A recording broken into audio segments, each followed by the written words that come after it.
ദേശീയപാത വികസനം ചേർത്തല നഗരത്തിന്റെ ഭാവി വികസനത്തെ പ്രതികൂലമായി ബാധിക്കുമെന്ന ആശങ്ക ശക്തമായതോടെയാണ് ജനകീയ സമരം ആരംഭിച്ചിരിക്കുന്നത്. ചേർത്തല റെയിൽവേ സ്റ്റേഷന് മുൻവശത്ത് അശാസ്ത്രീയമായ നിർമ്മാണം ഒഴിവാക്കി ഉയരപ്പാത നിർമ്മിക്കണമെന്നാണ് കർമ്മസമിതിയുടെ ആവശ്യം. റെയിൽവേ സ്റ്റേഷന് മുൻവശത്ത് സംഘടിപ്പിച്ചിരിക്കുന്ന റിലേ സത്യാഗ്രഹ സമരം പി പ്രസാദ് ML ഉദ്ഘാടനം ചെയ്തു. ദൗർഭാഗ്യവശാൽ ദേശീയപാതയുടെ ഇപ്പോഴത്തെ വികസനം നാടിന്റെ വികസനത്തെയും ജനതയുടെ ജീവിതത്തെയും വല്ലാതെ ബുദ്ധിമുട്ടിക്കുന്ന അനുഭവമാണ് ഇപ്പോൾ ഉണ്ടാക്കിയിരിക്കുന്നത്. അതിന് പരിഹാരം കാണേണ്ടത് അത്യന്താപേക്ഷിതമായ കാര്യവുമാണ്. ഇവിടെ ചേർത്തല റെയിൽവേ സ്റ്റേഷൻ്റെ പ്രത്യേകതയെക്കുറിച്ച് പറഞ്ഞു.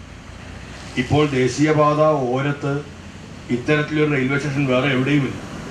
കൊല്ലമായിരുന്നു, പിന്നെ നമുക്ക് പറയാൻ കഴിയുമായിരുന്നു. കൊല്ലത്തിൻ്റെ വഴിയിലൊരു ഈ മാറ്റമെല്ലാം വന്നതോടുകൂടി കൊല്ലത്തേക്കാൾ ഏറ്റവും പ്രധാനപ്പെട്ട ഒന്നായി നമുക്കിത് മാറി. ദേശീയപാതയോട് ചേർന്നാണ് നമ്മുടെ റെയിൽവേ സ്റ്റേഷൻ നിൽക്കുന്നത്. ദേശീയപാതയുടെ ഓരത്തുള്ള ഒരു റെയിൽവേ സ്റ്റേഷൻ എന്ന പരിഗണന അത് എവിടെയാണെങ്കിലും ആ തരത്തിൽ കൊടുക്കേണ്ടത് അനിവാര്യമാണ്. റെയിൽവേ സ്റ്റേഷൻ എന്നത് ജനങ്ങൾ ആശ്രയിക്കുന്ന ഏറ്റവും പ്രധാനപ്പെട്ട കേന്ദ്രമായതുകൊണ്ടാണ്.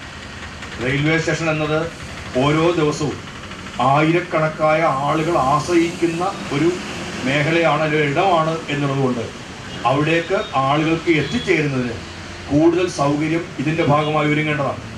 ദേശീയപാതയുടെ വികസനം വരുമ്പോൾ ചേർത്തല റെയിൽവേ സ്റ്റേഷനിലേക്ക് എത്തുന്നതിനുള്ള ആൾക്കാർക്ക് സൗകര്യം കൂടുകയാണ് വേണ്ടത്.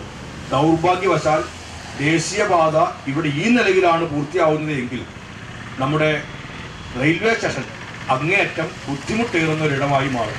Advocate S. ശരത് ചടങ്ങിൽ മുഖ്യപ്രഭാഷണം നടത്തി. പി പ്രസാദ് MLA ചെയർമാനായും നഗരസഭാ ചെയർപേഴ്സൺ S. സോബിൻ കൺവീനറുമായുള്ള വിപുലമായ ജനകീയ സമരസമിതിയുടെ നേതൃത്വത്തിലാണ് അനിശ്ചിതകാല സമരം സംഘടിപ്പിച്ചിരിക്കുന്നത്. റെയിൽവേ സ്റ്റേഷനിലേക്കുള്ള ജനങ്ങളുടെ സ്വാതന്ത്ര്യ സഞ്ചാരം ഉറപ്പാക്കാനും നഗരവികസനം സംരക്ഷിക്കാനും വേണ്ടിയാണ് ഈ സമരമെന്ന് കർമ്മസമിതി നേതാക്കൾ പറഞ്ഞു.